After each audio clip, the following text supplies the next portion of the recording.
5 keistimewaan diam dalam Islam. 1. Termasuk ibadah yang paling tinggi. Kadangkala seseorang memilih diam dalam menyikapi saat dirinya berada di sebuah kelompok atau kondisi tertentu, di mana diam itu sendiri memiliki makna dan merupakan akhlak yang baik dalam kehidupan. Hal ini karena ia bisa menahan diri berkata buruk yang tidak bermanfaat. Bahkan Imam Al-Jalil Abu Muhammad bin Abi Zaid mengatakan bahwa diam termasuk satu dari 4 etika kebaikan yang sangat utama dalam Islam dan menjadi ibadah paling tinggi.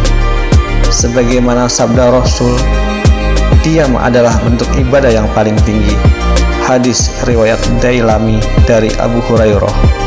2. Jauh dari sifat munafik.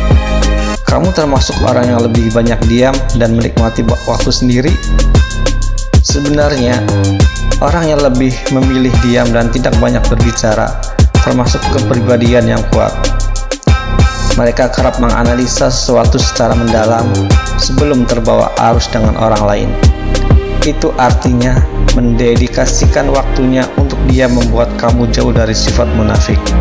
Sebagaimana sabda Rasul, diam itu adalah perhiasan bagi orang alim dan selimut bagi orang bodoh. Hadis riwayat Abu Shaykh dari Muharis. 3. Akan lebih wibawa dan memperoleh hikmah.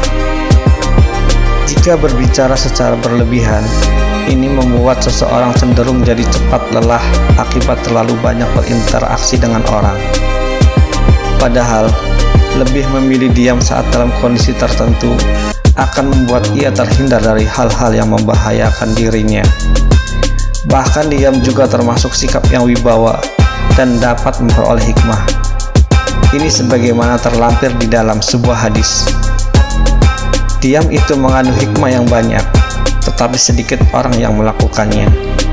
Hadis riwayat Qodai dari Anas dan Dailami dari Ibnu Umar. 4. Tidak dijatuhkan ke dalam api neraka. Diam adalah sesuatu yang netral, bukan? Lebih dari itu, diam bisa menunjukkan perbuatan haram atau halal yang layaknya pedang bermata dua, di mana lidah dapat menjadi penyebab amal jariah atau malah termasuk hal-hal yang menghapus amal ibadah dan dosa besar. Apalagi ketika ada suatu pembicaraan mengenai keburukan atau aib seseorang, maka hendaklah diam dan berlalu. Sungguh akan masuk ke dalam neraka bagi mereka yang suka bergunjing dan menebar kebohongan.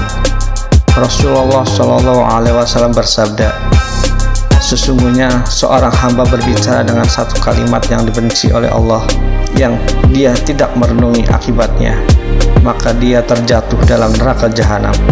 Hadis riwayat Al-Bukhari. 5. Membawa seseorang ke dalam surga. Kadangkala diamnya seseorang membuat ia lebih kuat terhadap kesulitan atau beban yang ditanggungnya. Bahkan ia juga mampu menghindari dari pengaruh berbagai komentar atau opini orang lain yang tidak bermanfaat. Dalam Islam, keistimewaan lebih memilih diam juga dapat membawa seseorang ke dalam surganya Allah. Sahl bin Sa'ad meriwayatkan hadis dari Rasulullah di mana beliau bersabda, siapa yang menjamin untukku agar menjaga apa yang ada di antara dua janggutnya atau lidah dan ada yang di antara dua kakinya atau kemaluan, maka aku menjamin untuknya surga. Hadis riwayat Bukhari.